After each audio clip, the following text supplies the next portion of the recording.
Listo, buenas noches para todos. Iniciamos la sesión del día de hoy. Empezamos entonces rebobinando, retomando donde quedamos ayer, que fue posterior a la lectura, y queríamos empezar entonces a compartir como algunos de los aspectos que nos llamaron la atención en esos documentos que compartimos. Me gustaría que empezáramos por el problema. ¿Quién quedó con el problema ayer? Profe, yo, pero necesito unos minutos más, por favor.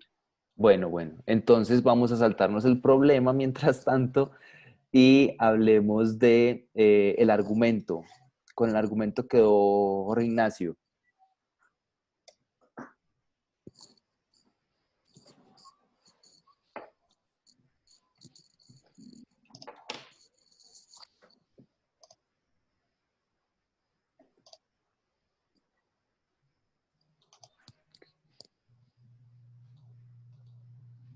Está silenciado el micrófono ahí, Jorge Ignacio. Todavía no te escuchamos.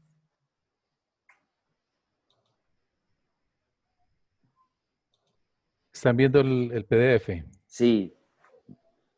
Bueno, Vascar en la máquina del contenido. En estas dos paginitas nos habla del argumento que va a sustentar en el texto.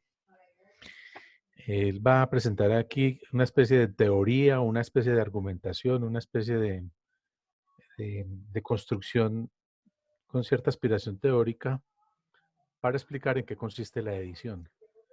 Él habla de que la edición hay que pensarla, hay que darle un estatus, hay que darle un rango, porque lejos de ser un asunto operativo o sencillo, su diversidad, su riqueza en acepciones, digamos, amplía mucho la posibilidad que da el término de edición.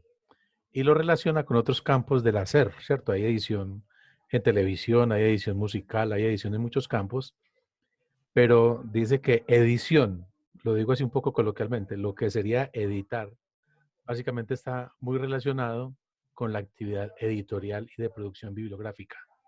Digamos que la esencia del concepto de edición está en el asunto editorial del libro, de la editorial en el trabajo bibliográfico, la producción de libros. Él habla de que Clayton Christensen llamaría la edición digital una innovación perturbadora. Él dice que porque solo complica las cosas. Él nos habla como, como con cierta precaución de ese salto a concebir la edición en lo físico, en lo material, virtual, en lo editorial físico y el paso a lo virtual. Hasta donde entendí, él dice que ahora que cualquiera puede publicar o convertirse en editor, ¿qué significa en realidad publicar? A partir de esa pregunta, entonces dice, bueno, es que cualquiera puede publicar, pero entonces todos se pueden considerar editores. ¿Qué hace que en un escenario tan abierto, tan plural, donde cualquiera fija un texto en el ciberespacio, donde cualquiera fija un texto incluso impreso, donde cualquier persona hace parte de la multitud de oferta que hay, ¿a quién consideramos editor? ¿O qué criterios tenemos para considerar a alguien editor? Entonces habla de que hay unos fundamentos en los cuales es necesario poner cuidado para decir a qué llamamos edición. Y habla no solo del asunto de preparar un texto y publicarlo, sino como ciertos conceptos. Y habla de uno económico, que es el de del asunto de la escasez. Es decir, que es un principio económico que tiene que ver con la producción de bienes. Es decir, un bien es más valioso, entre otras cosas, si es escaso. Y un proceso tiene valor si con pocos recursos se hacen cosas valiosas. que puedan interesar a muchas personas.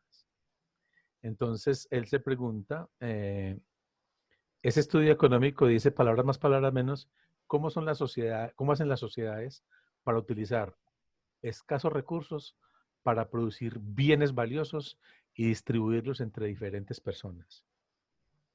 Es decir, no es tanto que hoy sea, no hay multiplicación de edición, de editores, porque mucha gente publique, sino qué es eso escaso, valioso, que se hace con recurso también escaso, que permite construir algo valioso y meterlo en el circuito económico.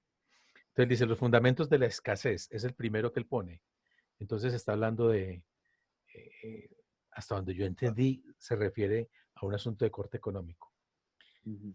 La propiedad intelectual, es decir, con un pequeño recurso hago una cosa valiosa.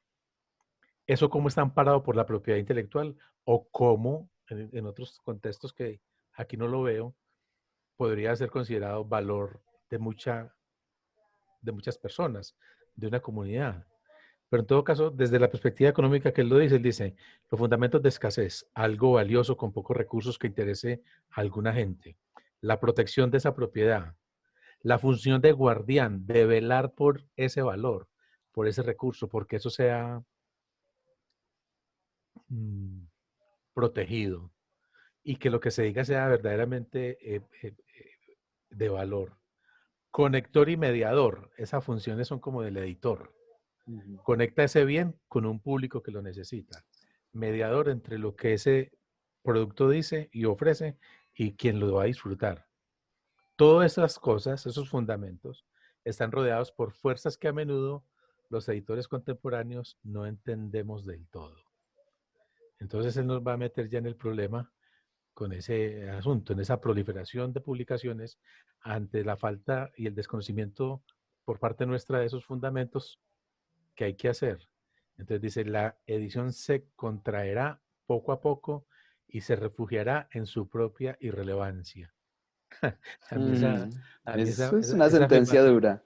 una sentencia muy dura porque habla de un oficio que se va a encerrar en sí mismo, pero entonces va a tener valor para una pequeña comunidad o va a tener una mayor relevancia. El libro, cuidado, editado, hecho con cuidado, ¿hacia dónde va a llegar? Entonces anuncia el núcleo de lo que va a ser para él fundamental en este asunto y dice que elabora una teoría de la edición a partir de 4 conceptos clave: marcos y modelos, que son 2, y filtrado y amplificación. Entonces son 4 conceptos en 2 parejas. Así lo entendí yo, con lo difícil que es entender el fragmento de una introducción de un texto que no conozco. Pero bueno, hasta donde leí esas 2 páginas, me dio esa idea. Marcos, modelos, filtrado y amplificación. Juntos constituyen la verdadera máquina de contenido. Entonces, si vamos a pensar en que nosotros vamos a ser gestores de contenido o productores de contenido, pues tendríamos que tener esos 4 conceptos muy claros. ¿A qué se refiere cuando habla de marcos, cuando habla de modelos, de filtrar y amplificar? Ujú. Entonces, parte de la premisa de que la edición nunca se separa del contenido y dice, donde haya edición, hay contenido. Entonces, cuando uno edita, uno no está desbozando el contenido, sino al contrario, sacando a relucir lo que verdaderamente será valioso. Casi que cortando un diamante o despojando algo de lo que sobra. Es decir, descubriendo la perla. Entonces, cuando uno está editando, está puliendo un diamante o descubriendo una perla que va a ser el contenido. Dice, la conclusión es que una teoría de la edición surge de una teoría del contenido y ahí es donde aparecen los marcos y los modelos. El contenido se enmarca, se empaqueta para su distribución y se presenta a un público de acuerdo con un modelo. El concepto de marco y modelo viene con cierto bagaje y abundantes detalles cruciales para una comprensión completa del funcionamiento de la edición y entonces nos dice que en los capítulos 3 y 5 se va a ocupar de ellos. A mí Ujú. me abrió el apetito por leer, a mí me provocó leer el libro con esta parte de la presentación. No sé qué dirá la primera, pero por algo está en la segunda. Y dice que el verdadero núcleo de la edición reside en saber filtrar para amplificar. Es decir, Yo de todo un universo de contenidos filtro lo valioso y le pongo volumen. Lo pongo a circular en un lugar de mucho, pues, donde sea esperado. Lo pongo a sonar. A mí me vino la idea de música, amplificación sonido, ponerle volumen a algo. Entonces, Sí, sí. toda esa basura filtro, de todas esas eh, mm, piedras que hay por ahí, escojo la perla. Y a esa perla le pongo los recursos para ponerla a disposición de mucha gente que pueda estar interesada. Entonces, publicar tiene que ver con seleccionar. Incluso quienes recurren a la autopublicación filtran. Entonces empieza a explicar el concepto de filtro. Muy, muy bacano. Entonces, cuando a uno le llegan textos, uno con qué criterio selecciona. Ujú. Sí, sí, sí, claro. ¿Cuál va a ser el sedazo que va a poner? Entonces ahí piensa en sus lectores, en su, en su público objetivo. Entonces, a mí, en este caso específico, me viene todo lo que tiene relación con la Facultad de Educación, con la educación, con las preguntas que hoy se hacen en el campo educativo, que a mis lectores en ese campo va a ser lo que me sirva de sedazo, de filtro. Y luego lo que alcance ahí, ¿cómo lo enmarco? Dice, el proceso completo de enmarcado en realidad está diseñado para amplificar. Ah, no, perdón, antes dice, aún en su versión más incluyente, la edición implica un proceso de filtrado marginal. De no existir este proceso, estaríamos simplemente lidiando con el medio mismo y no con editores dentro de ese medio. Entonces yo me puse a buscar editores y ahí estoy haciendo una colección de editores para escuchar de ellos sus criterios. A mí me parece muy, muy provocador el autor este. Me parece que lanza un anzuelo que a mí me pesca pues para la lectura del libro. Ujú. El proceso completo de enmarcado en realidad está diseñado para amplificar textos. La expansión a partir de un prototipo con el que se producen múltiples copias. Es decir, construya esa perla y multiplique, entregue a granel. El Ahí, modelo es ahí. la razón por la cual se busca expansión, por Ujú. la cual se quiere amplificar. ¿Qué me ibas a decir? Que, que incluso a mí cuando el autor habla del marco, al principio yo lo entendí como si el marco fuera eh, un, un, un criterio de trabajo o unas bases eh, de conocimiento para hacer el trabajo editorial. Como unos Pero parámetros. sí, como unos parámetros, pero avanzando en la lectura se da uno cuenta que cuando él habla de un marco o de un modelo, está hablando como de el tipo de negocio o el tipo de soporte con que se va a trabajar la publicación. Si va a ser una publicación impresa, si va a ser una publicación digital, contenido en línea. Entonces, aquí a veces lo maneja o la traducción puede ser un poco difusa en eso, pero cuando él habla como de ese marco o de ese modelo, en la mayoría de los casos se entiende que es como el soporte, si es el soporte físico o si es el soporte digital, o en algunos otros pocos casos se entiende como si fuera una base de conocimiento con la cual se ejerce la labor editorial. Sí, a veces habla de razón. A mí, en ese poquito que leí, a veces entiendo como criterios, a veces entiendo como tecnología, pero dice que las razones no son general, aunque son por lo general económicas, no es solo por eso. Entonces, aparte de un criterio de mercado, este libro va bien para el campo digital o para el impreso. Como son maestros de ruralidad, en el caso mío, ¿para dónde lo vamos a poner? Si lo ponemos en digital, quién sabe si haya conexión para esa lectura. Entonces, no es solamente un asunto económico, sino tal vez, dice él, otros. Yo no sabría cuáles son, pero parece que habla indistintamente, hasta donde yo sé. Yo no he accedido al libro completo como tal vez tú sí lo has hecho, pero a mí me genera preguntas sobre si es soporte técnico, sobre si son criterios de corte económico y de negocio, o si son asuntos de cobertura y de beneficio o de utilidad o de mecanismos para que la obra llegue al lector soñado, al lector ideal. Es que es una buena pregunta porque él toca ese término o usa ese término para referirse a diferentes cosas.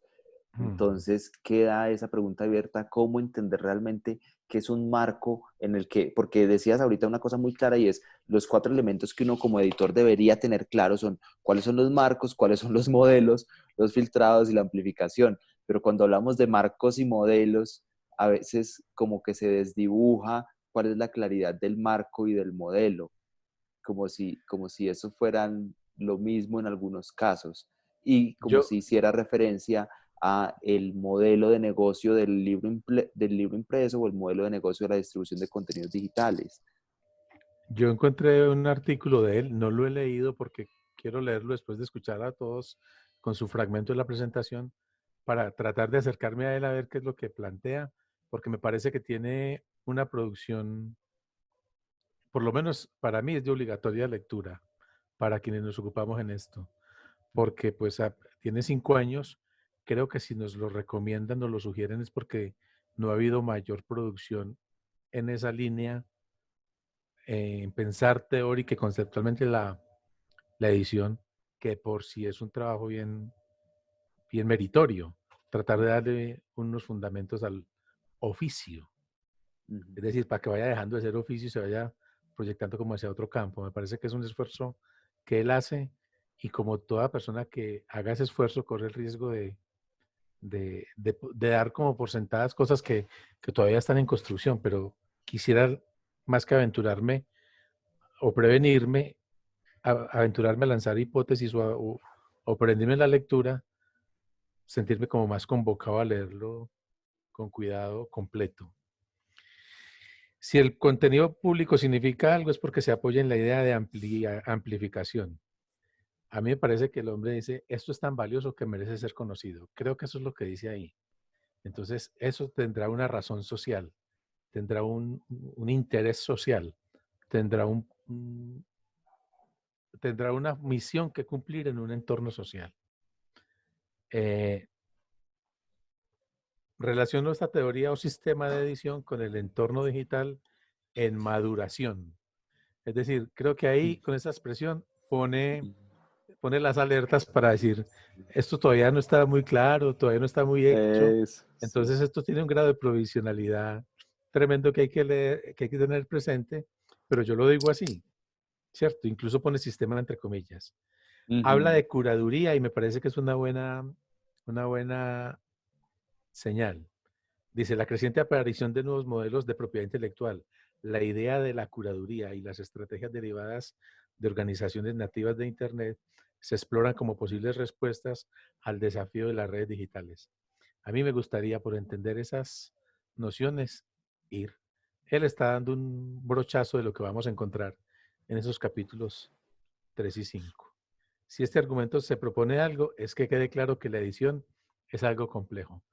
Ahí responde pues la primera pregunta, la primera línea, dice, la edición no es nada sencillo, entonces lo que queda claro es que esto es complejo, pero en medio de esas dos afirmaciones, en medio de esas dos tajadas del sándwich, pone un montón de cosas provocadoras que a mí me invitan a leer. Dice que si uno busca argumentos actualizados sobre el entorno digital, nos debemos centrar en los capítulos 2 y 6. Y nos señala que la mayoría de los comentarios acerca de la conformación del mercado, la edición como servicio, las licencias abiertas, la edición esbelta, imagínate eso, yo no sé qué es eso, pero es muy provocador. Edición esbelta, la curaduría y el nuevo editor se encuentran en el capítulo 6. Entonces, yo no sé si será un libro que se pueda leer sin secuencia, pero yo creo que para mi estado de conocimiento y de entrada en la cuestión, tendré que leerlo secuencialmente. Entonces será una compra que habrá que hacer. Y nos dice que si uno busca el argumento principal acerca de la edición, contenidos, medios y economía editorial, nos servirán los capítulos 3, 4 y 5. Por edición, aludo sobre todo a la edición de libros. Entonces, es que es un concepto que uno hace edición musical, uno edición Claro. de videos, uno hace edición fotográfica. Ujú. Y la primera idea que viene a nosotros es corte, encuadre, seleccione. Cuando a mí me hablan de edición, para mí es selección. Y selección implica filtrar y cortar. Y dice, sin embargo, cuando circunscribimos los significados de edición y limitamos nuestra comprensión a libros o textos, empobrecemos nuestra visión. Entonces me dice, yo creo que esto es de libros, pero no nos empobrezcamos. No nos cerremos en la mirada. Entonces es muy curioso. Edición pende de una cuerda floja entre un enfoque estrecho sobre los libros y el amplio mundo de la edición de contenidos. Me parece que me invita a ser flexible, pero claro en lo que estoy mirando, en lo que estoy buscando. Como que hay un acordeón muy flexible entre esto es de libros, pero no lo mire solamente con el criterio con que se editan libros. Sí, Eso fue claro. lo que me dio la lectura inicial del texto. Sí, y ese último que decís, Jorge Ignacio, es porque inicialmente esa preocupación por la edición era para la publicación de textos, pero una vez empiezan a incluir otros formatos que caben en el mismo soporte que los textos, y estoy hablando de ese soporte digital, Multimedia. si una vez cabe todo eso en el mismo soporte, entonces la edición tiene que adaptarse a eso y precisamente ampliar ese espectro o hacer un abanico más grande, un acordeón más grande para que le quepa todo eso. Y se empiezan a ejercer las preguntas de cómo editamos o qué criterios tenemos para aplicar al sonido, a otra cantidad de formas de almacenar y de distribuir información similar a la de los textos. Entonces, ahí se plantea esa pregunta más adelante también, cómo editamos de un lado para otro. A mí me llama mucho la atención pensando en la lectura. Pensaba yo en la oferta que tiene la universidad en la plataforma de la biblioteca eh, de, de Drive. Lo que ofrecen en libros digitales visualmente es una cosa absolutamente distinta. Ahí se piensa más con un criterio de carátula del antiguo long play, como de, como de una cosa muy atractiva, muy atrayente, el arte, la imagen y el color juegan distinto. Y para nada tiene que ver la oferta visual de libros que hay en el Overdrive de la Universidad de Antioquia. No sé si lo han visto, si quieren lo busco y les muestro. Dale, dale. Pero, pero con la oferta de libros, porque hay la certeza de que es otra cosa. El Overdrive de la universidad, les voy a volver a compartir.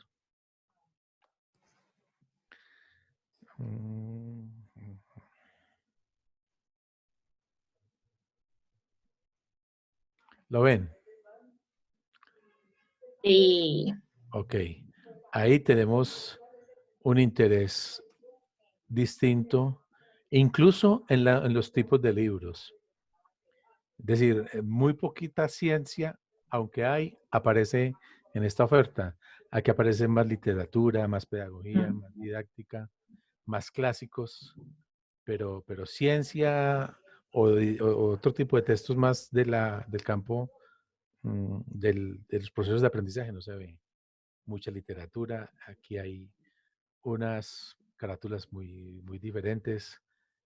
Cuando uno mira una cosa como estas, entiende eso. Y yo quisiera ver libros con audio, pero mira, por ejemplo, aquí hay una propuesta muy diferente. Y como vas a tener esto disponible en todos los soportes, yo no sé si ustedes ya han prestado libros de esta plataforma, pero cuando uno presta libros de esta plataforma, simplemente se le instalan en sus dispositivos 22 días, igual que un libro. Y lo lees o lo lees. Y lo puedes leer en el metro, lo puedes leer a raticos en la casa. Entonces, nos trae muy distintas ofertas. Creo que visualmente ofrece otra cosa la plataforma Overdrive. Claro, todas estas plataformas tienen que responder a las innovaciones y a las necesidades, o mejor dicho, las innovaciones para las plataformas tienen que responder a las necesidades. Y el asunto es que siempre me voy a adelantar un poquito como en los temas que quiero conversar más adelante, y es que hay una especie de esqueumorfismo, y eso es la imitación de los espacios físicos en las plataformas digitales. Ujú. Bueno, este enlace dice que hoy nos está limitando el tiempo a 40 minutos. No sé Sí, sí, sí, sí. por qué no nos está dejando, si los otros días nos había dejado sin problema. Eh, bueno, nos quedan 10 minuticos aquí para que reiniciemos entonces. O nos eh, metemos por Jitsi en la próxima. También podríamos ensayar por Jitsi, sí. Porque esa sí es ilimitada. Sí, claro. ¿Y esa permite grabar también? Sí. Bueno, podríamos hacerlo también, ensayamos otra plataforma, porque O si si esta todos nos tenemos el va... carnet de la universidad, Meet. Meet nos ayuda. Si quieren, yo abro Mm, Meet. ¿Me mandan los correos ahí al chat o qué?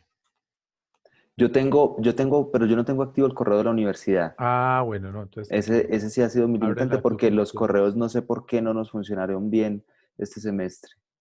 Ok. No, entonces ábrela tú como sea manejable, con tranquilidad. Profe, gracias. Ahí Bueno, disculpa que me extendí. no, no, tranqui. Bueno, entonces, a ver si me perdí la lista por aquí. Pasemos, ¿quién más está listo? Porque me gustaría que habláramos del problema y de los medios. No sé si Laura o Grisel estén listas para compartir. Yo sí. Dale, ¿Le doy yo dale. entonces? Sí, claro. Listo. Bueno, yo tengo los medios. Voy a mostrarles pues como lo que resalté acá.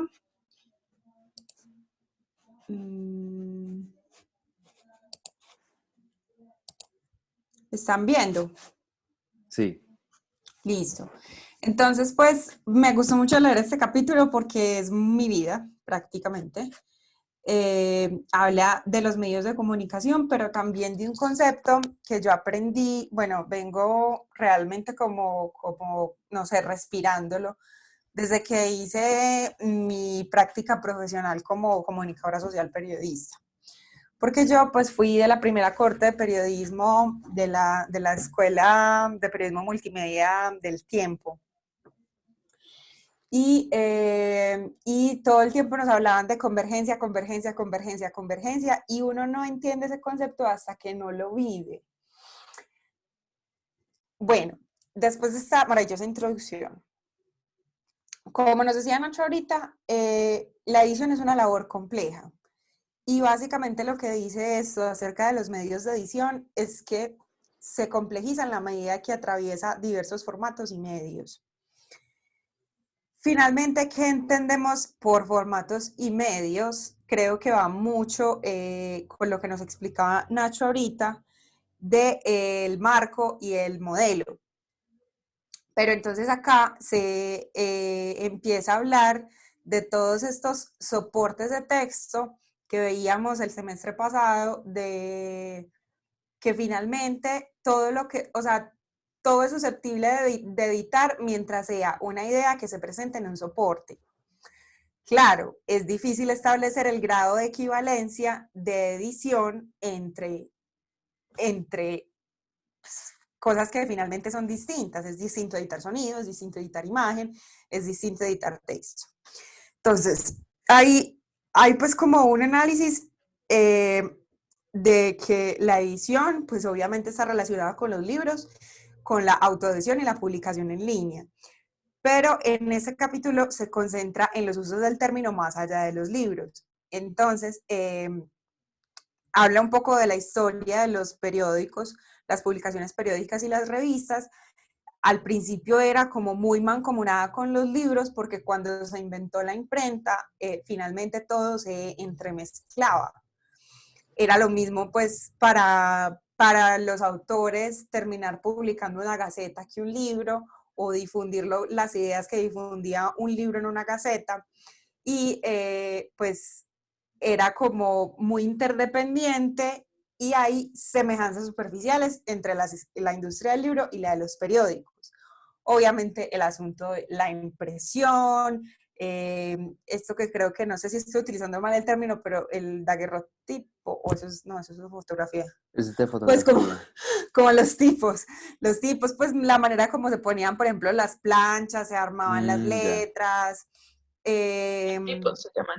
sí, los tipos, por ejemplo. Y entonces ya después del siglo XIX, con la evolución de los medios de comunicación, la revista y los periódicos, se dio la separación entre las facetas de la producción de contenido y la faceta comercial, que finalmente, por más que sean como yo, que soy periodista, o sean como Diva, que es editora de libros,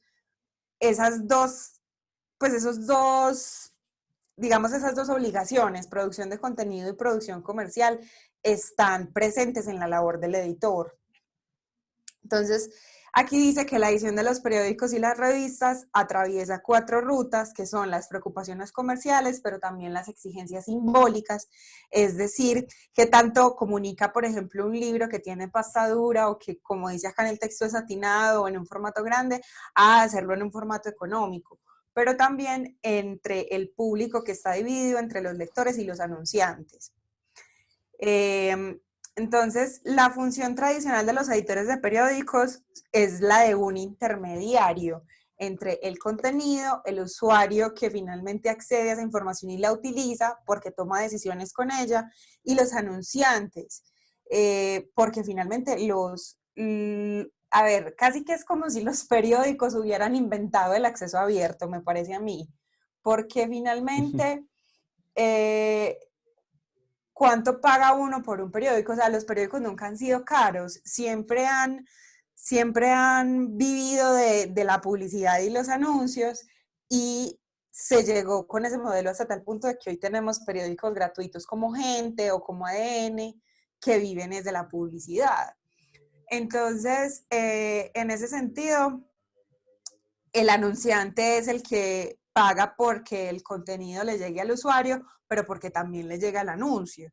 Eso digamos que suena muy lógico, pero al mismo tiempo el editor sigue en esa misma labor de seleccionar, supervisar, integrar, empaquetar la información, pero sumar la demanda de información del público. Es decir, es como si le tuviera que responder a muchísima gente y es intermediario de un mercado en 2 vías, como dice acá en el documento. Me salto como un poquito acá porque dice que bueno, sí, digamos que eso está muy claro, y yo creo que acá básicamente lo que se busca entender es que no es tan distinto un editor de medios a un editor de libros, pero lo que yo me atrevo a decir, digamos, como opinión personal, es que realmente la única diferencia quizá podría ser el tiempo, porque cualquiera de los dos tiene que facturar, cualquiera de los dos tiene que curar contenido, cualquiera de los dos tiene que responderle a un público por ese contenido, entonces pues no están tan distantes. Y ya me salto acá para hablar como un poquito de la función de los medios, porque abarcan toda la función de publicar. Finalmente un medio aquí está entendido como soporte y se publica todo lo que pueda ser susceptible de ese soporte. Entonces, si el sonido tiene un soporte, es un producto que se publica. Si la imagen tiene un soporte, es un producto que se publica.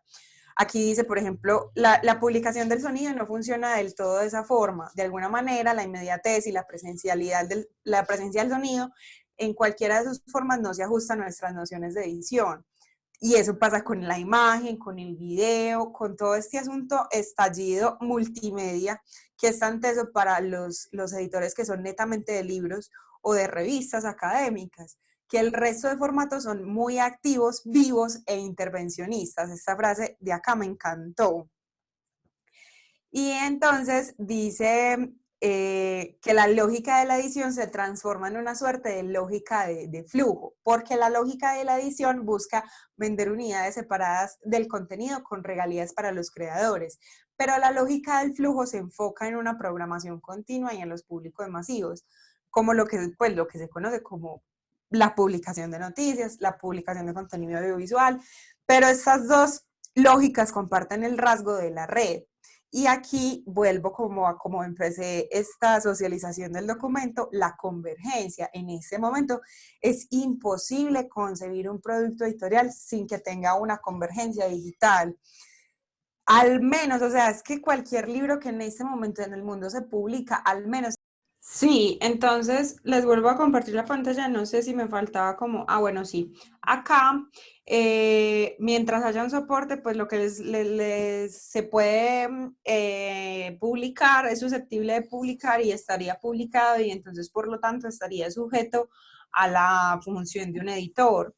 Pero entonces lo que complejiza el asunto es que, por ejemplo, el sonido publicable, la imagen publicable, el video publicable, son formatos activos, vivos e intervencionistas que, digamos, contradicen la lógica de la edición en cuanto a texto.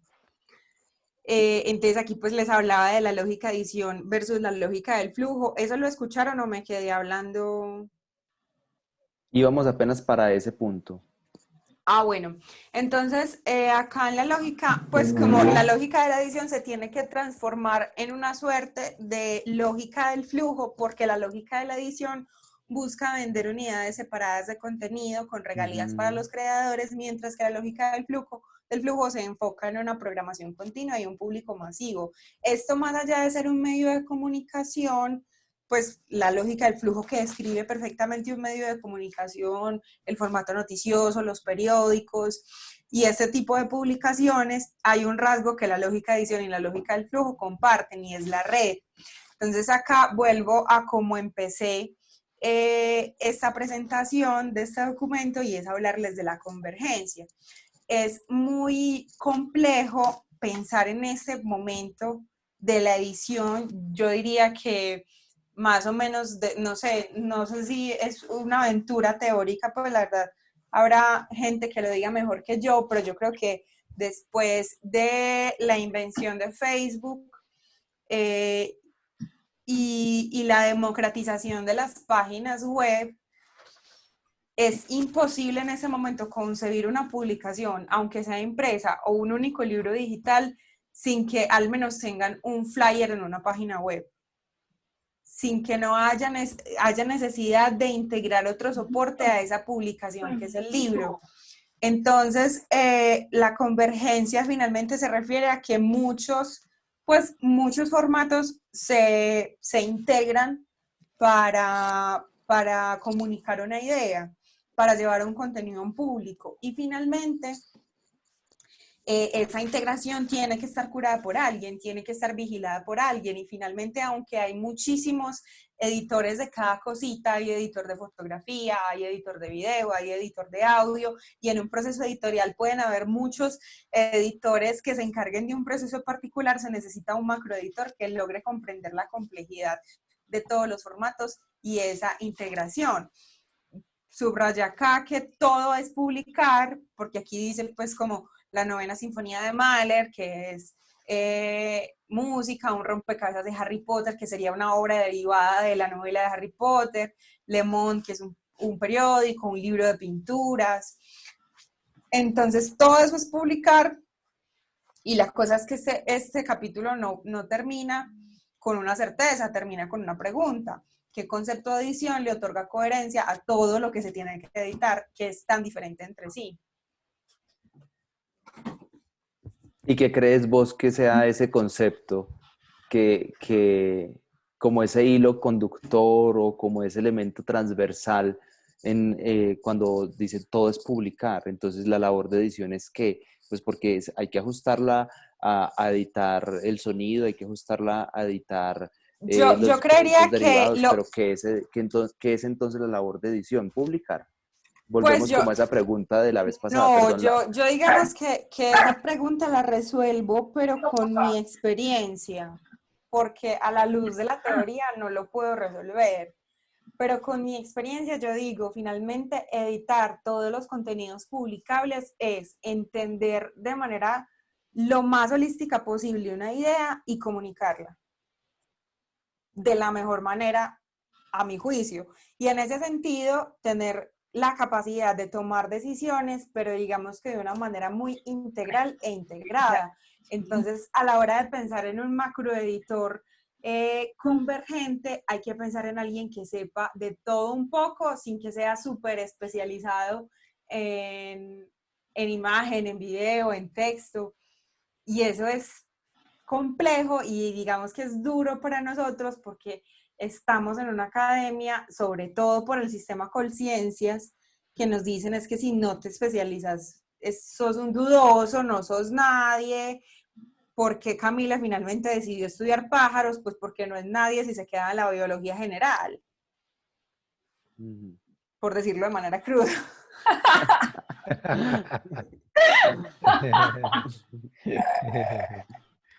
Bueno, y es que Me cogieron de parche. Entonces ahí lo que es que el editor tiene, pues, pero eso es lo canilla que eso. creo yo, porque es lo que he vivido.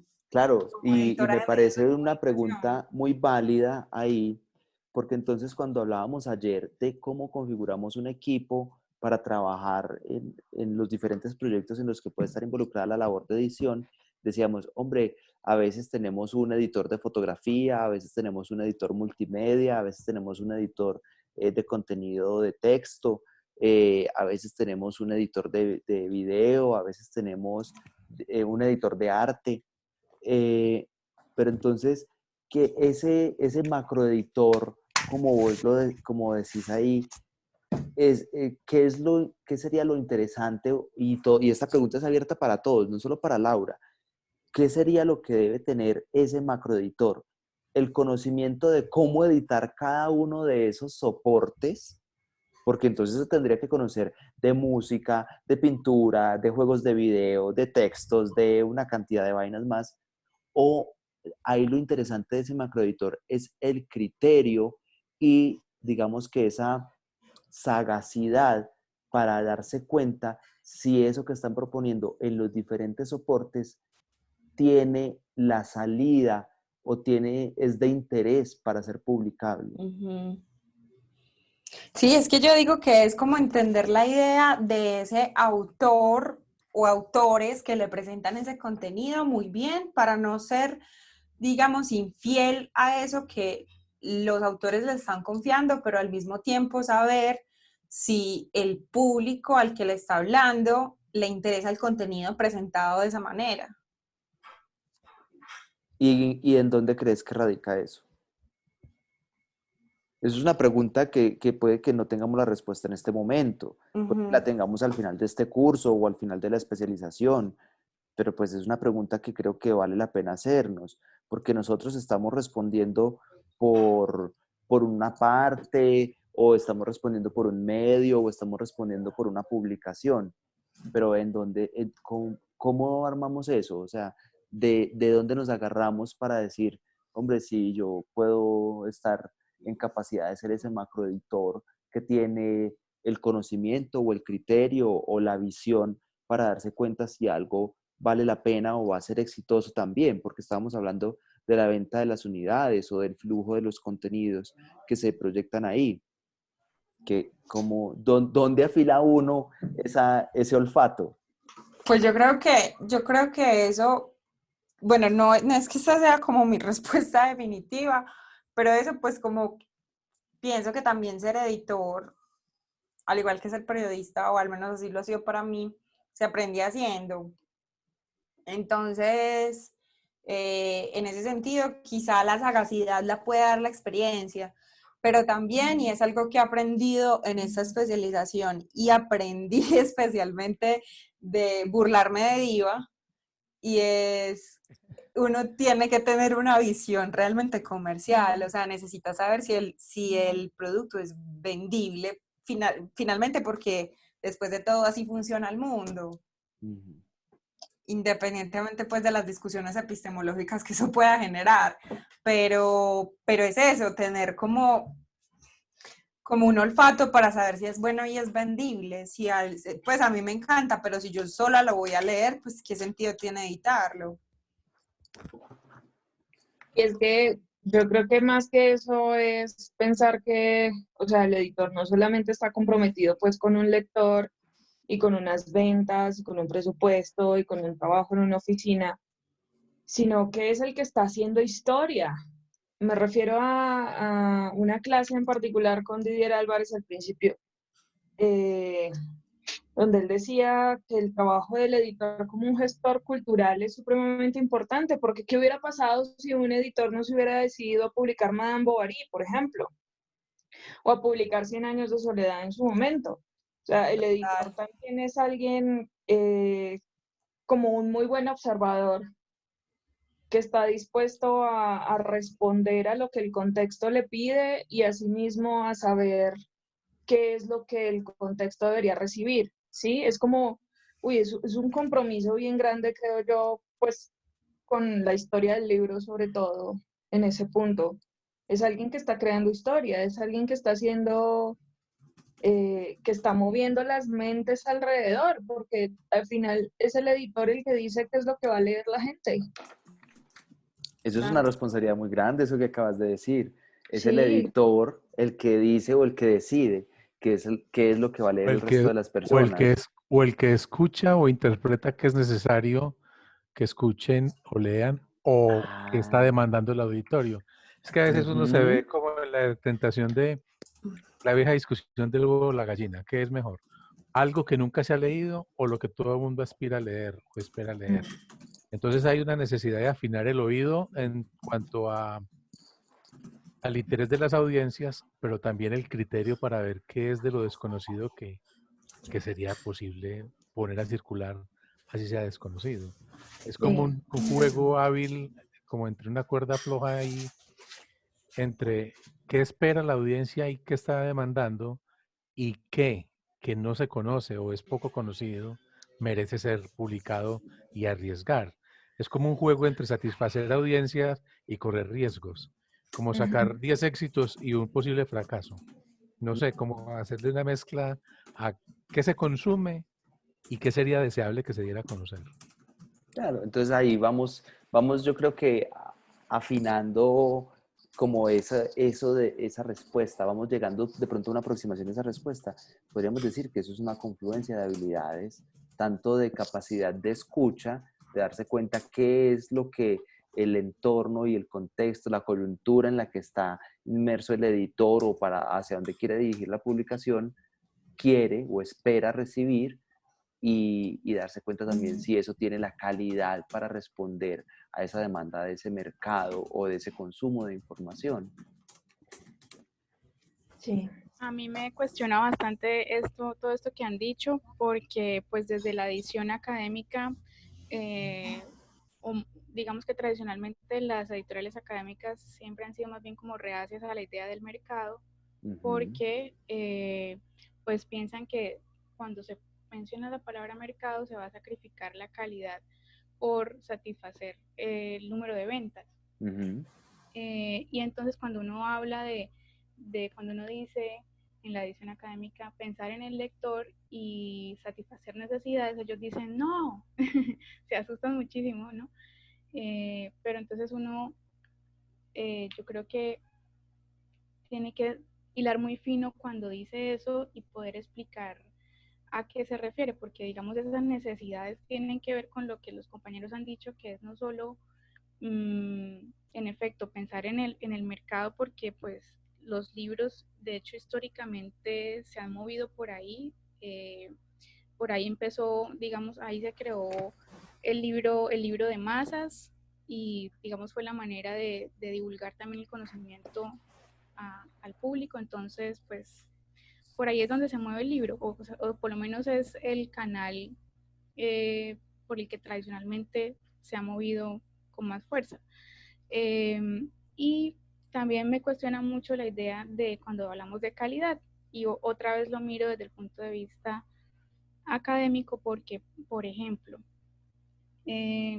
pensemos en literatura, entonces, si un editor que es un docente de literatura, como muy tradicional, que siempre eh, tiene unos criterios muy claros de qué son los textos de calidad, las novelas de calidad, los cuentos de calidad, y tiene una cantidad pues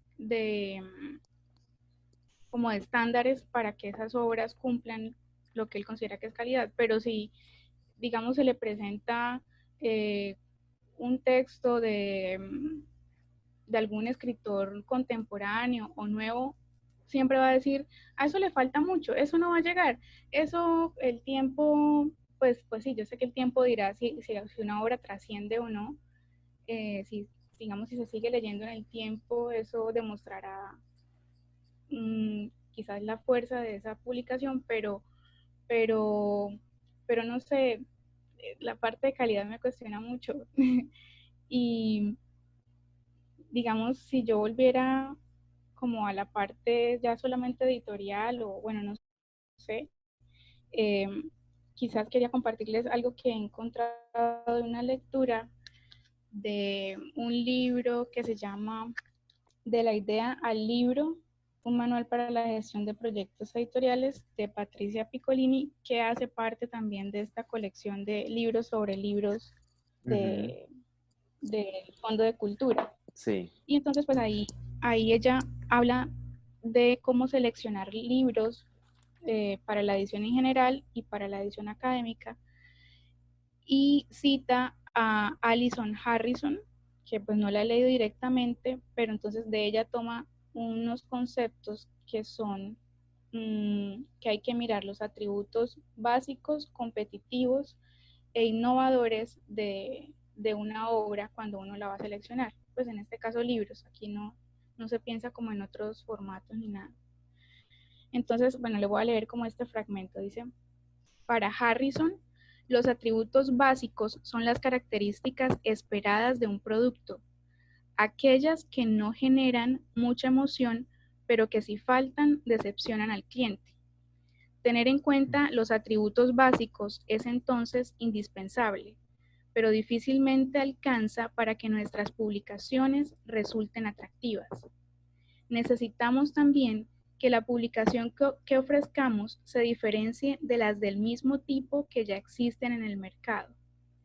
Harrison utiliza el término atributos competitivos para referirse a las características que aumentan la satisfacción del cliente con el producto y significan una mejoría respecto de los productos que ha estado usando. En términos editoriales, los atributos competitivos de una publicación pueden estar dados por mejores ilustraciones, textos más claros, material complementario en la web, una navegación más amigable, una mejor relación calidad-precio y un largo etcétera. Para definir los atributos competitivos, siempre ponemos en relación nuestra publicación con otras del mismo tipo que ya existen en el mercado o que ya circulan entre nuestros lectores.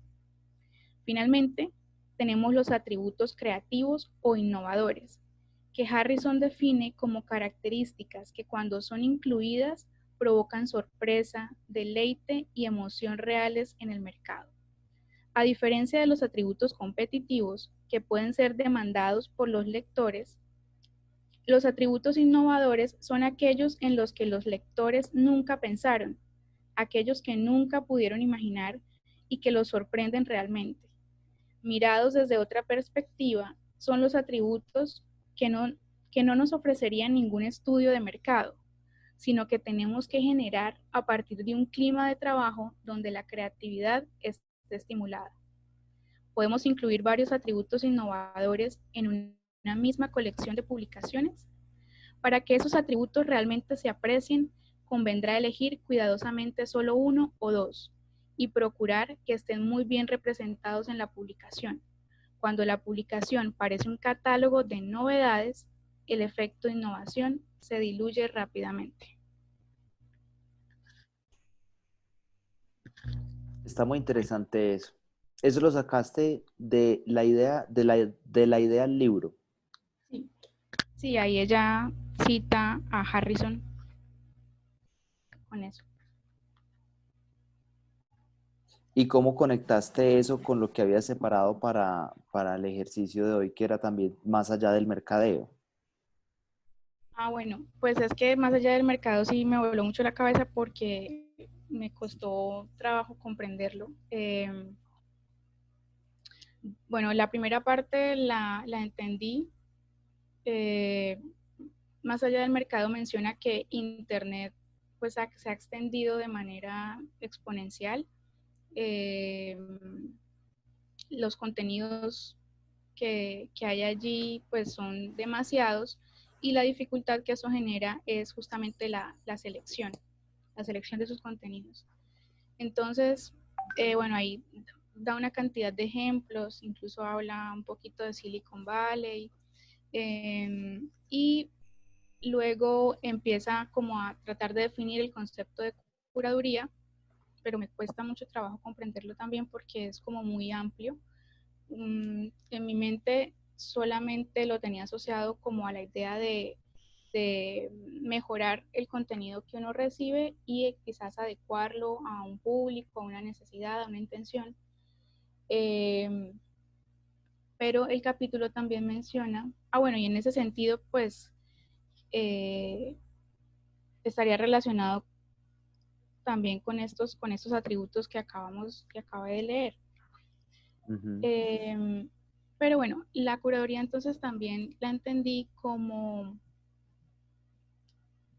quizás, es que lo pone con ejemplos, entonces no me queda como tan fácil de ahí derivar el concepto.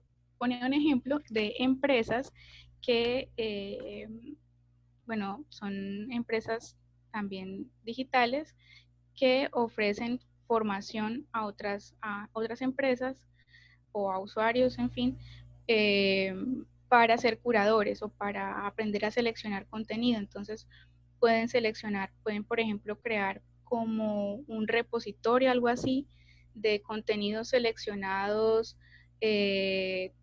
quizás de los Twitter que les interesa leer por temáticas. Entonces, digamos, menciona ahí el ejemplo de no sé cómo se llama eso, como un Una modelo de negocio que se mm, llama, una plataforma que se llama Paperly, que permite hacer este tipo de cosas, como que ellos ofrecen formación para que otros aprendan a seleccionar esos contenidos que necesitan. Entonces, bueno, eso también es curaduría. Luego ya trata de diferenciar el concepto de curaduría de mercadotecnia, porque dice que desde la parte comercial o los estrategas comerciales han utilizado la curaduría para acercarse al público, vender sus productos, enviarles un mensaje referido a ese producto, pero dice que digamos no se puede ver la curaduría de esa manera como tan utilitaria, sino verla como ese concepto más amplio, más extenso, pero digamos que no alcanzo a comprender más, o sea, entiendo que el concepto es amplio, pero no logro desglosarlo para comprenderlo mejor. no queda del todo claro ahí porque ya lo está poniendo, lo está aplicando en el contexto. Y es que ese concepto de curaduría está aplicado a la selección o al filtrado que mencionábamos al inicio de esta sesión, al filtrado de la cantidad de contenido por el que nos movemos hoy en día. Y yo creo que para ninguno de nosotros es un secreto que periódicamente sale una noticia que dice hemos producido más información en las últimas 24 horas que lo que se produjo información en los últimos no sé cuántos siglos, porque cuentan por terabytes y por no sé cuántos bytes la cantidad de ruido que hacemos como si eso fuera información. Pero entonces aquí el concepto de curaduría es que es el criterio humano aplicado a la filtración de ese vasto, de ese vasto mar de contenido, sacar solamente lo que vale la pena de ahí y dejar pasar lo otro, como por ese sedazo que mencionaba de pronto ahorita Jorge Ignacio cuando conversó. Entonces aquí el tema de la curaduría está aplicado efectivamente a mirar cuál es el contenido que vale la pena y que vale la pena que los demás también le presten atención. Entonces, por eso tiene un punto de conexión con la labor del editor, y es, como editores nosotros estamos poniendo la mirada en lo que vale la pena, o estamos atentos escuchando a qué es lo que el público quisiera recibir en ciertos tipos de contenido. Y aquí la curaduría pues tendría que también estar conectado a eso. Pero en cuanto al tema de la curaduría, digamos que se encarga de descartar los contenidos ya hechos. Hay una diferencia entre la labor de curaduría y la labor de edición, y es que en la labor de edición hay una construcción conjunta con el autor, mientras que la labor de curaduría es una labor de filtración de contenidos finalizados. ¿Me queda claro eso para todos ustedes? Si lo Creo puedes que volver a repetir, profe. sí. Espera, ¿cómo era así otra vez?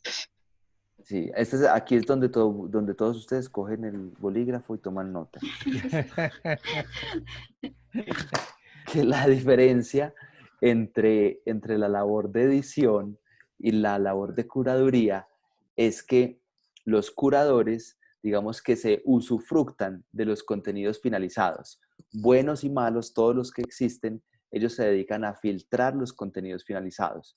Mientras que en la labor de editor hay una construcción conjunta con el autor del contenido, que puede ser un periodista, un redactor, un autor de literatura o cualquier otro tipo de creadores de contenidos. En la labor de edición hay un trabajo conjunto con esa persona. El curador simplemente se dedica a decir, esto vale la pena, esto no vale la pena, esto es bueno, esto es malo, pero ya está todo finalizado. No le hace retorno al autor del contenido.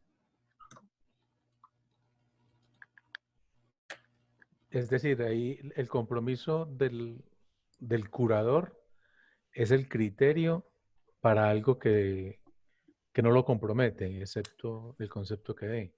Eso está Pero muy como, bien dicho. pero El como, que...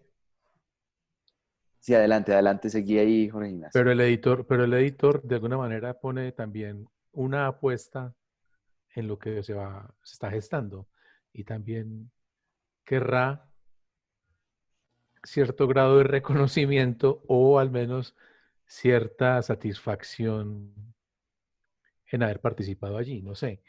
Es decir, es que participar en la gestación de un texto es distinto a evaluarlo después de que el texto llega a mí. Una cosa Hombre, pues claro. entonces ahí hay un asunto de reconocimiento mínimo o de satisfacción profesional diferente. Ujú. Sí, sí, sí, eso es. Em, Ahí me viene a la cabeza el ejemplo de, de este autor norteamericano, Raymond Carver, y su editor, que gran parte del mérito de que este señor fuera el éxito que fue a finales del siglo XX, su escritura, eh, era gracias a su editor. Entonces, claro, ahí el editor se está comprometiendo, digamos que está poniendo la cara y dice, sí, claro, yo estoy participando en la creación de este texto. El curador es el que selecciona, y de pronto podríamos hacer una traslación ahí, o traer el discurso, por ejemplo, de los curadores de arte a esta mesa. Y es el curador de arte sabe mucho de arte y tiene todo el criterio para decir esta obra es buena, es mala, vale la pena, no vale la pena, debe ser exhibida o no debe ser exhibida, porque su conocimiento y experiencia le permite llegar a esas conclusiones. Pero él no es el que se unta de pintura ni el que nada de esas cosas. No, no pone una pincelada. No pone una pincelada. Y en el contenido digital, el curador es el que empieza a separar y dice, esto vale la pena, esto no vale la pena, o saquemos dentro de toda esta tómbola de contenidos que se producen, saquemos este que es el valioso. Eso es. Bueno, nos quedan 7 minuticos de esta llamada. Quiero que los usemos pues como para compartir como algún otro de los documentos y hagamos el break para que seamos juiciosos haciendo el break más o menos en la mitad de la sesión de trabajo. Profe, disculpe, tengo una pregunta. Sí, Digamos, en el caso nuestro, estoy difónico esta noche. tranquilo. Y voy a referirme al caso nuestro. Digamos, yo en principio recibo y clasifico el contenido, qué es bueno o qué podría ser bueno, desde el punto de vista, digamos, en el cajón del scope de la revista. Pero al final, yo no sé si se confunde en este caso los términos de curador y editor, porque el documento final, ya que ha sido evaluado por los árbitros, y en ida y vuelta, que pueden ser 2, 3, 4 veces, el documento final, yo intervengo sin el autor, en el sentido de revisarlo punto por punto, y luego se lo paso a Luis Carlos para que él lo edite, y ese es el documento final que se le manda al autor para que lo apruebe. Esa parte que yo hago solo sería una especie de curaduría. No, eso es una labor de edición. Okay. Ahí hay una labor de edición. No sé si tus compañeros también están de acuerdo o la ven claramente o de pronto no la ven con claridad, pero yo veo con claridad una labor de edición. La labor de curaduría sería tomar los artículos una vez esté publicada la revista, tomar los artículos de todas las revistas que has publicado y hacer una selección y decir, este artículo de esta revista, este artículo de esta otra revista y este otro de esta revista, y los destacamos en algún lado. Okay. Pero yo veo en la labor que haces una clara labor de edición, porque y bueno, y aquí hay que entender una cosa, y es que la labor de construcción conjunta de un texto no siempre se da porque está uno sentado aquí y el otro acá y los dos mirando el mismo papel y los dos a cuatro manos ahí poniendo tachones o moviendo cosas en un texto, que a veces sucede, pero sí se da por la orientación que le da el editor al autor. Y esa orientación, en el caso de Marco, se da gracias a que puede enviar los textos donde los pares, a que le llegan esos textos con retornos y con comentarios de ellos, a que organiza el texto, a que le devuelve al autor toda esa información que recoge sobre cómo se puede mejorar en la construcción del texto. En la labor de curaduría, quiero que quede eso claro, hasta donde nos permite entender los textos que estamos mirando hoy. En la labor de curaduría no hay una intervención en la construcción. Mientras la revista surge, todo está en proceso de construcción. Una vez se imprime, creo yo, la labor de curaduría la harían los índices, que dicen esto vale la pena, esto no vale la pena, esto es tipo A, esto es tipo B, esto es tipo C. Digamos que Correcto. los índices hacen la curaduría de decir qué vale la pena y en qué rango está. Pero mientras la revista ve la luz en cada número, pues estamos construyéndola y siendo una especie de corresponsables en la calidad de los artículos que va a contener. Correcto. Es una Ahora yo diría corresponsabilidad. que no son los índices, sino los autores. Pues las revistas suben de ranking por el nivel de citas. Entonces están directamente relacionados con los autores, no con los índices. Es decir, los rankings trabajan con el número de citas que tiene la revista o un artículo. Pero no Entonces exclusivamente las citas. Siendo sí, las citas muy importantes, hay otros criterios. sí, pero el que define es el factor de impacto. El factor de impacto. Y Sí, con eso lo miden. Sí, ¿cuál es lo que se mide? Ese es lo que define. Ahí hay una aplicación interesante de ese concepto de curaduría, porque entonces la curaduría está automatizada, está cuantificada Sí. por la cantidad de citas. Y Se eso me parte de parece muy... creer que el que la cita la valora y a veces no pasa eso. A veces hay mecanismos artificiosos de aumentar la citación, la mención y ¿cómo se llama? Infometría, creo. todos esos asuntos de visibilidad que de alguna manera a punta de clic se Eso sería almetría. distorsionan. Sí, Almetría. eso es almetría. Sí. Sí, sí. Almetría. Muy interesante, esa parte es muy interesante y creo que habría que mirar como con una mirada desprevenida de los otros contextos, cómo funciona entonces esa curaduría dentro de las publicaciones indexadas, porque claramente pues hay una automatización del proceso.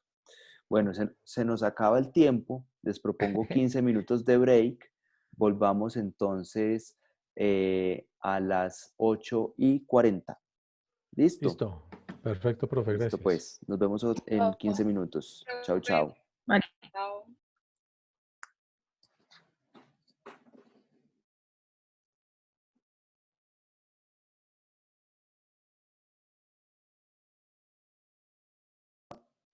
Continuar con la grabación de la sesión de hoy.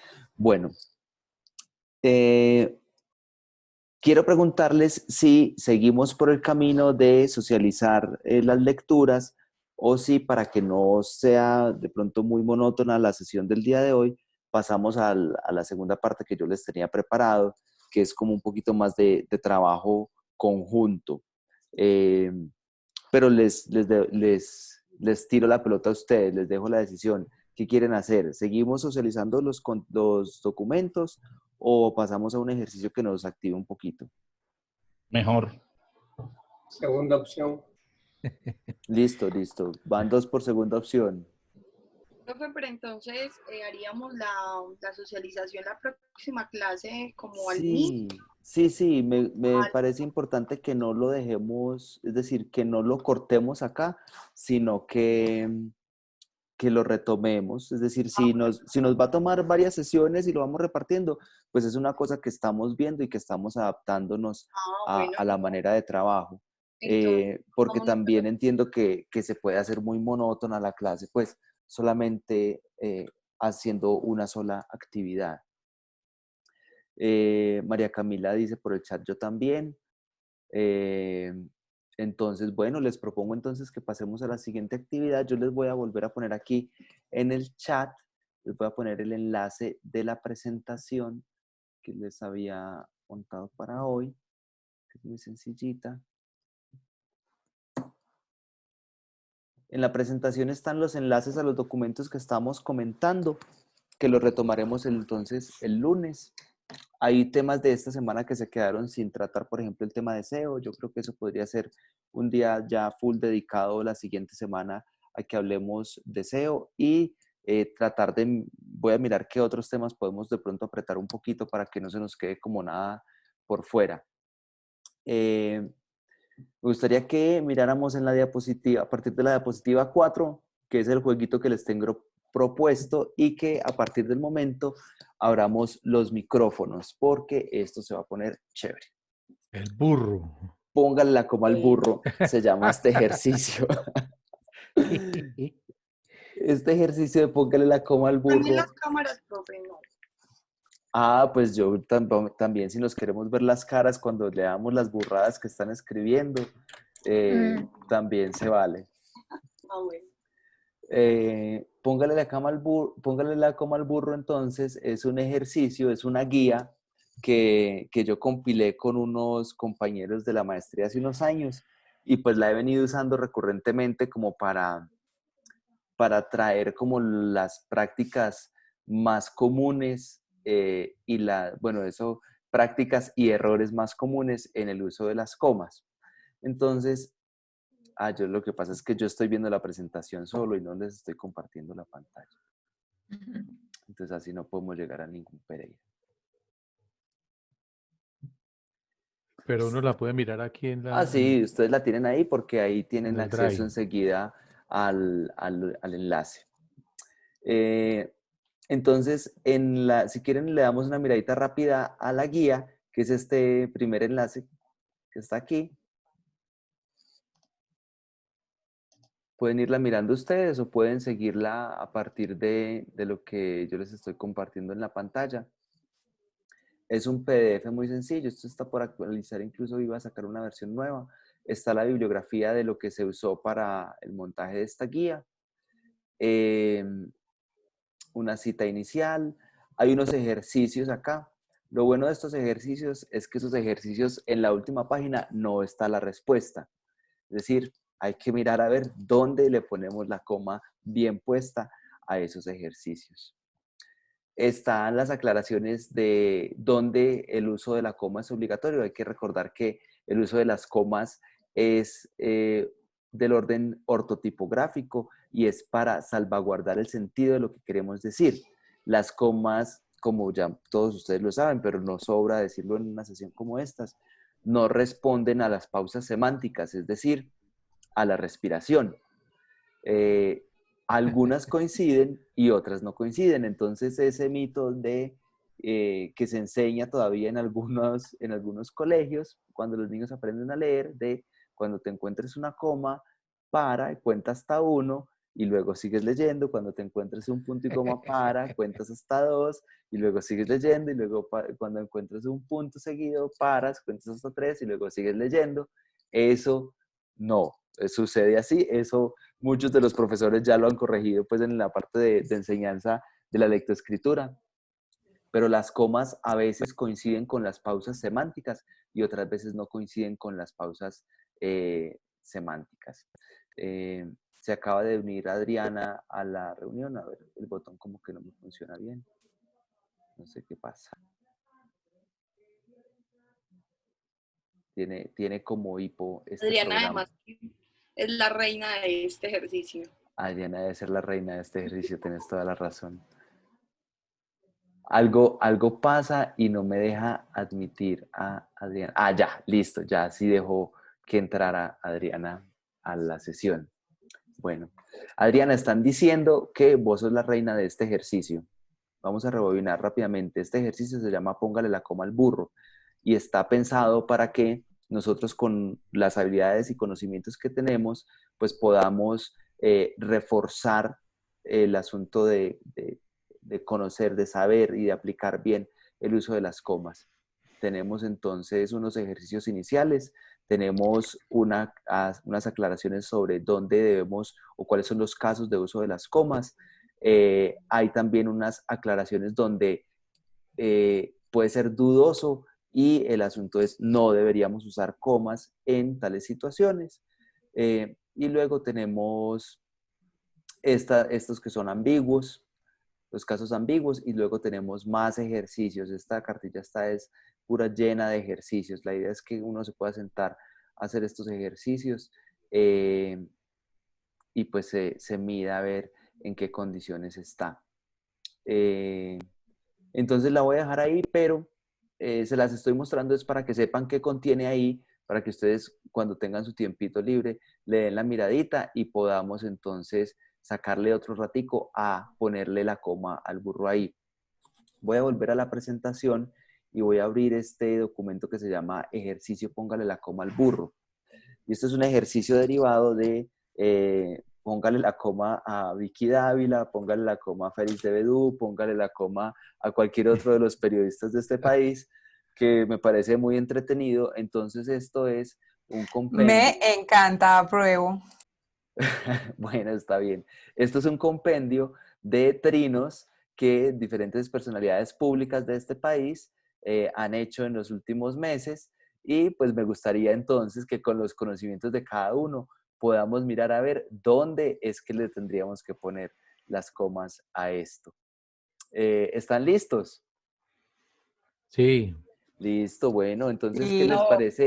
¿qué les parece si hacemos los dos primeros como para hacer el análisis y luego nos repartimos el resto? ¿Activamos entonces las cámaras o las dejamos así? No, podemos trabajar así sin cámaras. Yo creo que por ahora miremos el primero y ahorita más bien activamos las cámaras para hacer la foto de rigor. Ay, les iba a mandar un meme que me pasaron esta mañana que tenía que ver algo con las clases virtuales. Por ahí luego se los hago llegar. Bueno, el primero es uno de Gustavo Bolívar. Usa un hashtag, ¿cierto? Es un enlace, un enlace para clasificación del contenido. Cinismo decir, entre comillas, proceso de paz semifallido. Si son ellos los que, ya estamos viendo cómo está ahorrando caracteres ahí, lo hacen trizas desde que asumió Duque. Y entonces empieza una lista vertical.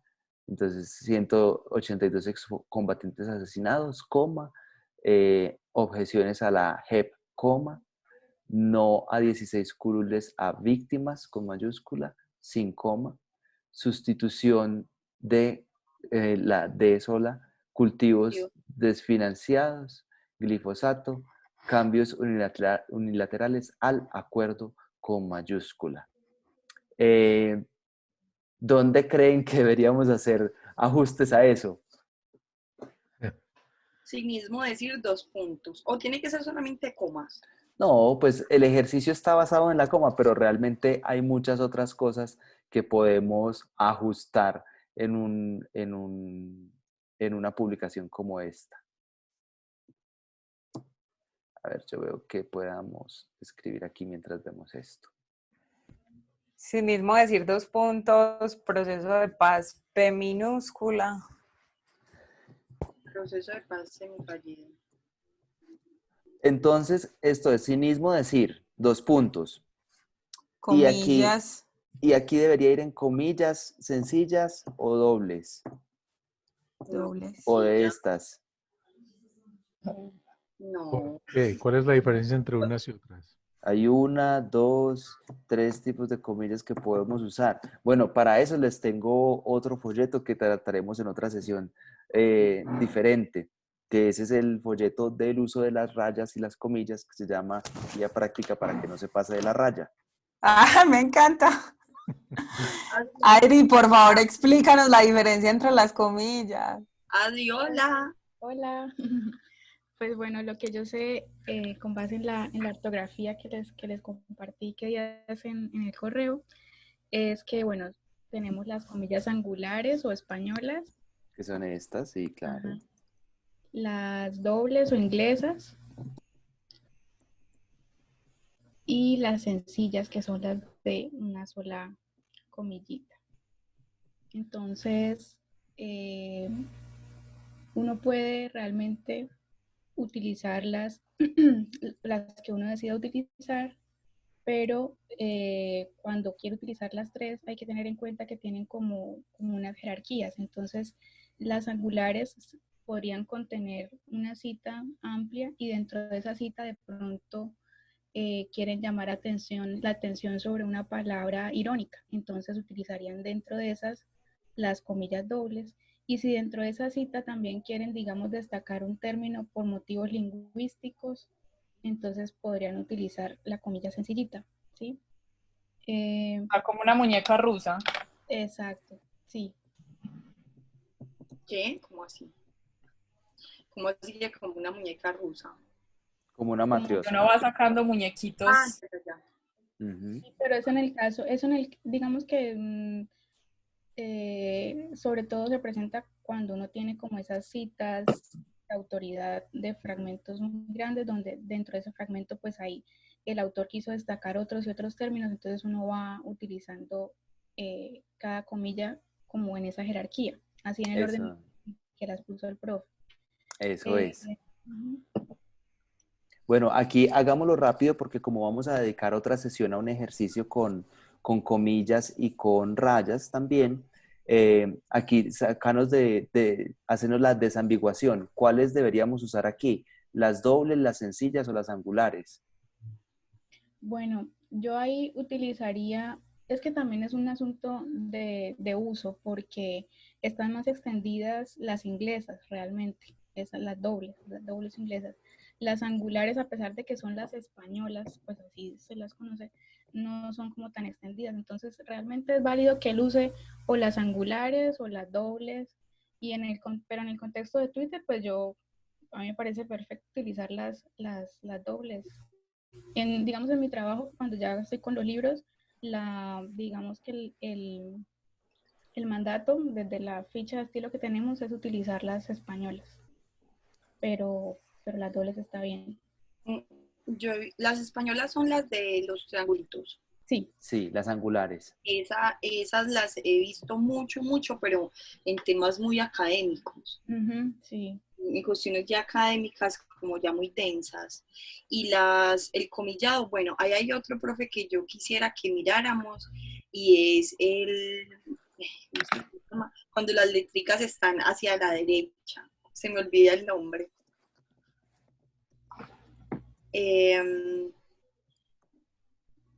Eso, Bastardilla. eso.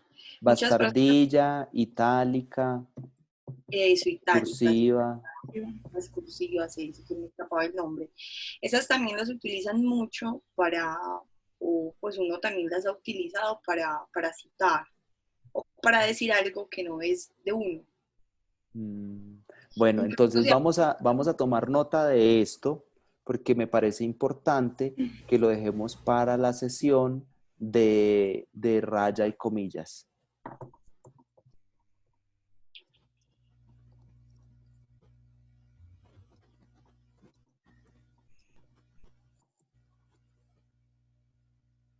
¿Cómo usar citas o cómo citar, mejor dicho? ¿Cómo citar? Porque digamos que para procesos como el de Marco y Luis Carlos en la revista, es muy claro cómo deben organizarse las citas, porque hay un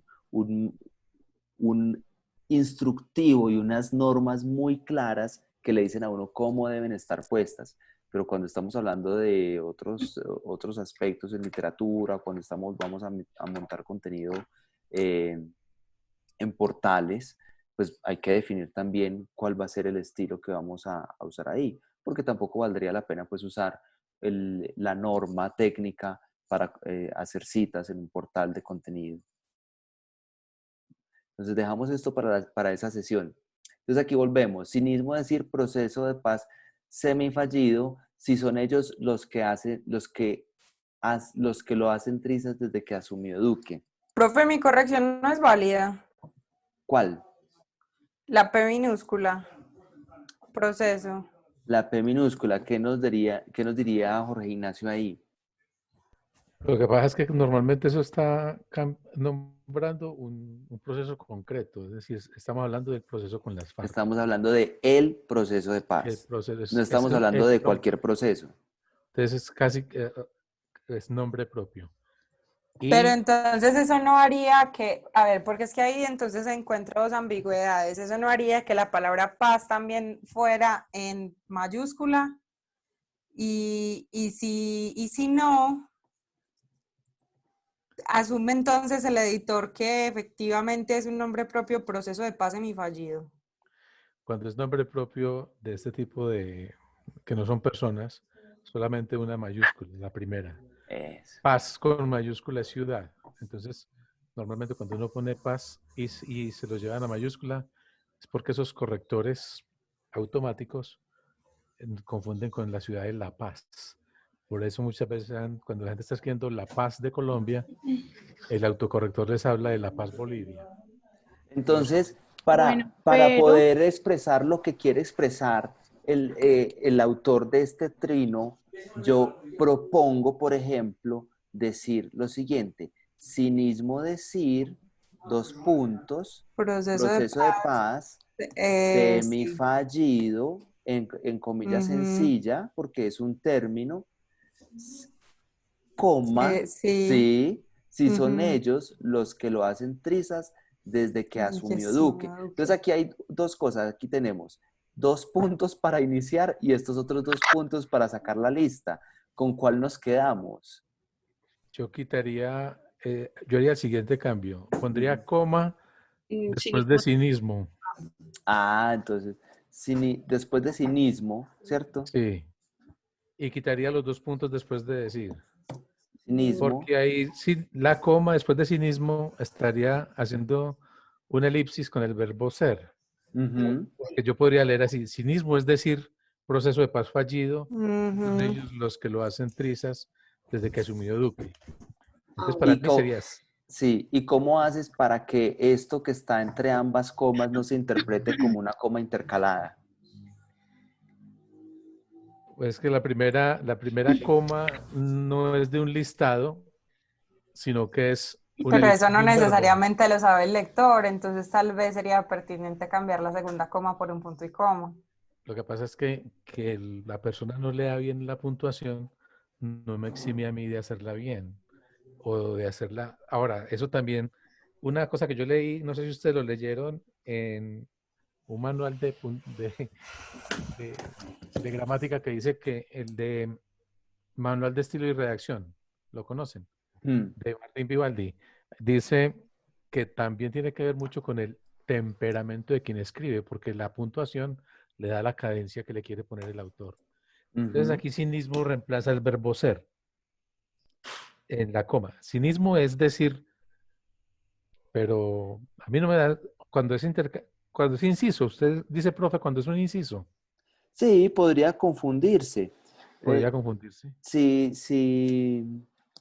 es decir, si alguien Como lo que se llegara, llama coma explicativa, Sí, coloquialmente. bueno, es sí. que Que uno ya quita, después uno quita el tenemos que llegar a eso, segmento, sí. uno quita el segmento y no Y pasa nada con el sentido general. exacto, entonces, cinismo, si son ellos los que hacen trizas, alguien podría interpretar algo como eso, por Sí, ejemplo. sí, sí. Para mí me sonaría bien así, cinismo, decir proceso de paz semifallido, si son ellos los que lo hacen trizas desde que asumió Duque. Ahora, ahí Ujú. tiene un problema también de verbos tremendo Ah, sí. porque asumió está en un tiempo y hacen está en otro, Mm. ¿cierto?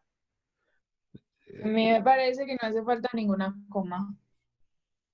O No sea, estoy que de ni la de acuerdo sí con mismo Elías. ni la de semifallido hacen falta. Mm. Hay una partecita Pero aquí. no es necesario separar el condicional. No, esa coma ahí antes del condicional está mal puesta. Ujú. Está. La coma iría si el condicional Va estuviera primero. al principio, o sea, si Ajá. estuviera al revés. Ujú. Si la oración empezara con, si son ellos los que hacen prisas desde que asumió Duque, coma, sí mismo sería decir, pues ahí sí iría la coma. Ajá. Pero si el condicional va en la mitad de la oración, no hay coma. Cinismo, decir proceso de paz semifallido, si ellos son los que lo hacen triza desde que asume.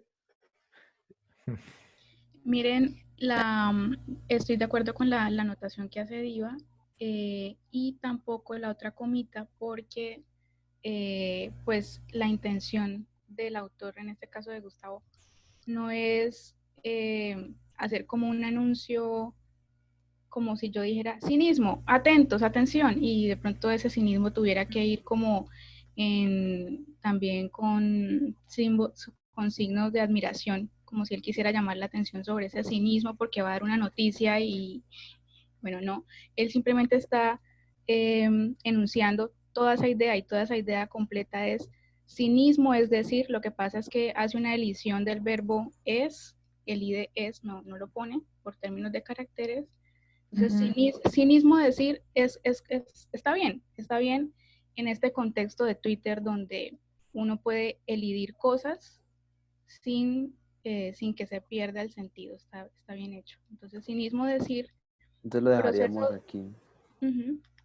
Lo dejaríamos sin esta coma. Cinismo, decir proceso de paz semifallido, pero estamos de acuerdo en Aquí hacen que el falta las comillas, aquí hacen falta las comillas para todo ese enunciado. Desde ahí proceso de paz eso está acá. semifallido, así, Ajá, ajá. Sí. Y esta P sería minúscula. Esta P esta, sería minúscula, ajá. Y por lo de que hecho, acabas de compartir en el chat. exacto, por lo que acabo de compartir en el chat. Si lo tienen ahí todos abiertos, lo podemos mirar. Es una de las claves que da Fundeu a la hora de redactar estos temas del acuerdo. Ok, listo. Y entonces aquí empezaría la lista. Usaríamos un guioncito para esto. 182 excombatientes asesinados. ¿Qué pasa con esa coma ahí al final del elemento de la lista? Las podemos dejar, pero entonces tenemos que ponerlas en todos los elementos de la lista y al iniciar cada elemento iría con minúscula. Con Porque, minúscula, exacto. O también tenemos la otra opción y es no poner comas y dejar cada elemento iniciando con mayúscula. Incluso también podríamos poner puntos y comas, pero ahí volveríamos a iniciar entonces los elementos con minúscula. Con minúscula. ¿Está claro para todos eso? Sí, para mí sí. Listo, listo. Damos por terminado este. Ahí Pues porque ya nos queda sería claro. el último sería pues volver a acuerdo a bajas y ya. Sí, bueno, si quisiéramos como ponerlo, como estar sugiriendo Fundeu, cuando uno habla del acuerdo de paz, como refiriéndose al documento oficial histórico, sí iría con esas dos mayúsculas iniciales, la A de acuerdo y la P de paz. Ujú.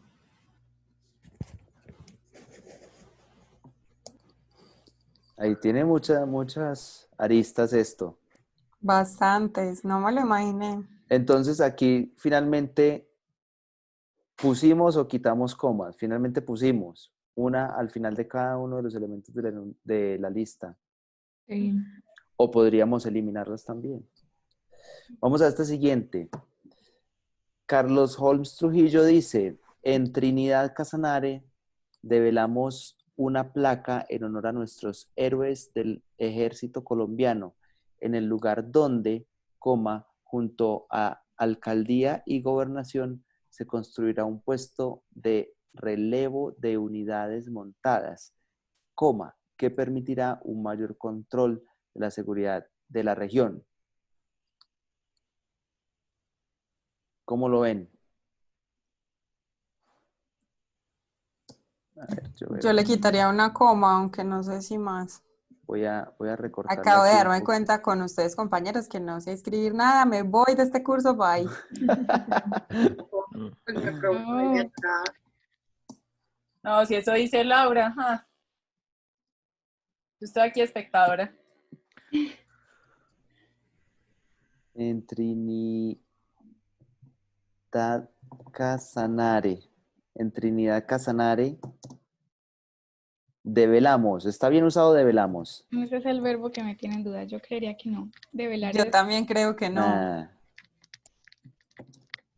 Vamos a la RAE, que es lo más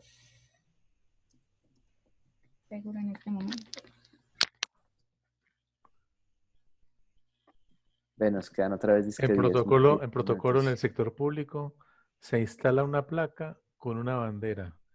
La inauguración o la apertura de esa placa en protocolo oficial se llama develar una placa. Entonces, para mí, pues yo estuve un tiempo en la alcaldía y vamos a develar una placa en tal parte. Entonces, ¿se justifica una placa? ¿Cuánto se justifica? Y entonces era develarla, pero no sé qué nos diga la RAE sobre develar.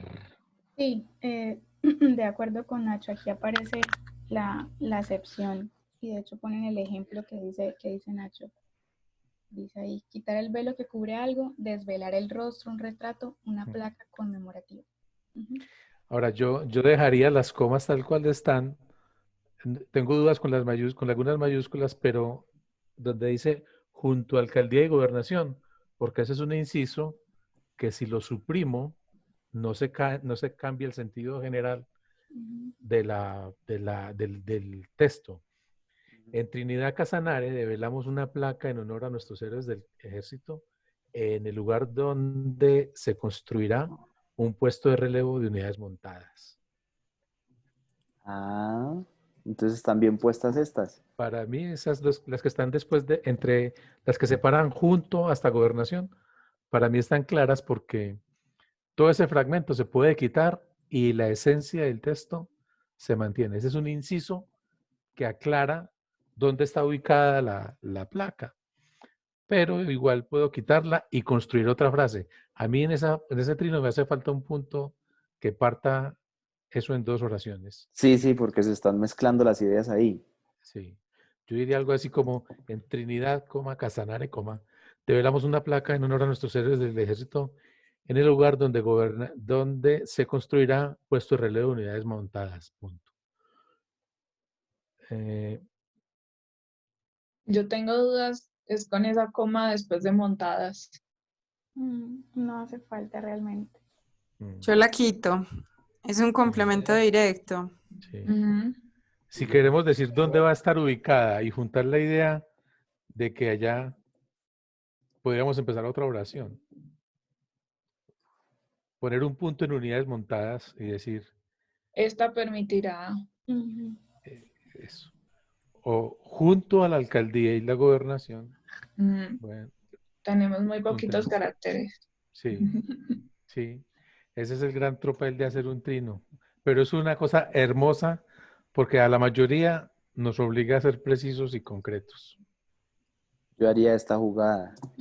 Pero esperen. En Trinidad Casanare, junto a Alcaldía y Gobernación, develamos una placa en honor a nuestros héroes del ejército en el lugar donde se construirá un puesto de relevo de unidades montadas. Punto. O que permitirá. Sí. Porque estamos hablando desde el puesto de Que relevo. permitirá. Permitirá. Ujú. Sí. Esa es muy buen cambio. Ese es. Ese cambio se le podría hacer ahí y se aprovecha esa coma ahí. Nos ganamos un carácter en toda esta jugada. A propósito de esto, el año pasado yo participé en el encuentro de correctores de estilo nacional, de correcta, y una de las ponentes pues era la correctora de los trinos del ejército. Y todo el mundo, uy, qué trabajo tan tremendo, porque es una responsabilidad muy tremenda, muy grande. Y la vieja súper montada en su papel, o sea, más ama su trabajo, pero ella decía que ella pues no tiene vida, porque las noticias se están generando a toda hora, en todo momento, y entonces siempre la llaman a ella para que rectifique si el trino está bien, si es pertinente, si es adecuado, con el contexto, con la situación, todo, o sea, entonces ella trabaja 24/7, está durmiendo en la madrugada y si la llaman, revísame esto, revísame aquello, tal trino, tal otra cosa, ella tenía que estar súper pendiente de responder a eso. Es decir, un soldado más. Sí, un soldado más. Esperen, yo tengo... Campo de tengo una batalla, obsesión. los textos. ¿Pero la paga era buena o no? Así tendría que ser, ¿cierto? Yo me imagino. Yo tengo una objeción respecto a ese último cambio que usa Andrés, y es que cambias el sentido completamente del trino. Ah, bueno. Porque resulta que la alcaldía y la gobernación están ayudando a construir el puesto de relevo de unidades, no a develar la placa. Es decir, cooperan en el trabajo, más no es tampoco ubicación geográfica. Ah, ya, yo lo estaba interpretando como ubicación geográfica. Es que puede ser que es gobernación, es ubicación geográfica. ¿Dónde va a estar ubicado el asunto? No, esperen. Lo que estoy diciendo es que Holmes, con quien sea que sea, develaron una placa en honor a los héroes del ejército en donde la alcaldía y la gobernación va a construir un puesto de relevo de unidades montadas. ¿Sí? O sea, la alcaldía y la gobernación no tienen nada que ver con la placa. Son ellos los que ayudan en la construcción. Ajá, ellos están metidos en el cuento del puesto de relevo de unidades, pero no en la placa. La placa es un asunto diferente. Tiene sentido. Entonces develamos, ¿sí? Y luego nosotros, esa primera persona en plural que él está usando para comunicar las cosas, a Posiblemente esos podría se le ser suman Ministerio de Defensa. Ministerio de Defensa, y luego Ministerio de Defensa junto a Alcaldía y Gobernación construirán el puesto de relevo de unidades montadas. Entonces no le sobra ninguna coma a esto, solamente la de unidades montadas. Sí. Solamente Y esta le sobraba. El punto final sería. Y el puntico final, que no nos puede faltar. Está bueno este ejercicio. Bueno, vamos entonces a repartirnos esto, porque miren que cada uno de estos trinos nos da para botar un buen rato ahí de globos. Tenemos uno de Revista Increíble, pero Semana, cierto. otro de Red Más Noticias, uno de Félix de Bedut, otro de Eduardo Herrera Verbel, uno de J Balvin, otro de La Larga de Caracol, uno de W Radio, tenemos un par de Iván Duque, uno de Antonio Navarro, uno de Diego Trujillo y otro de Félix de Bedut. Nos quedan 2 minuticos y medio, ¿nos los repartimos? Ok. ¿Quién Bueno, quiere este? Pues hágale en orden, no hay problema. Pues no sé, creo yo. En Profe, orden, ¿cuándo es el próximo encuentro? el lunes. O sea que los vamos a asignar y los traemos el lunes, ¿ok? Sí, para que le saquen un ratico Perfecto. a esta echadita de globos. Listo. Listo. Entonces, ¿en qué orden asignamos esto? ¿Quién se va con el de semana? Yo. Listo. Jorge Ignacio, listo. Asignar. Pum, tómalo. El de Red Más Noticias, que habla de unas declaraciones de Claudia López. ¿Quién se lo pide? Laura. Laura, ¿lo quieres? Sí, profe.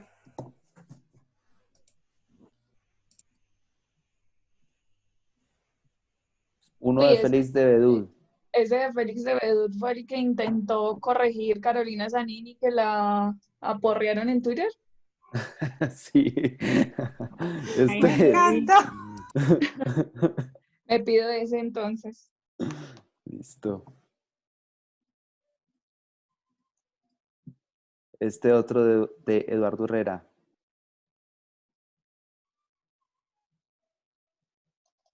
No tiene público Eduardo Herrera, se quedaron callados.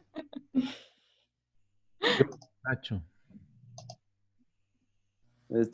Para Jorge Ignacio también, Hágale. sin miedo. El de J Balvin. Ay. Pónganle esa Camila. Por fácil, sí. Por fácil. Por Ya, rítmico, María. por rítmico, por rítmico. A mí me Es que tienen que... lo que no sabe Cami es que tiene que corregir a la par una canción. Ay, no. Hay una canción muy buena que nos sirve para mirar coherencia. Ay, Es- súper, hagámoslo. Esa, Parce, yo nunca puedo escuchar sin que se me rompa una vena de la cabeza. Ahí vamos. No puedo.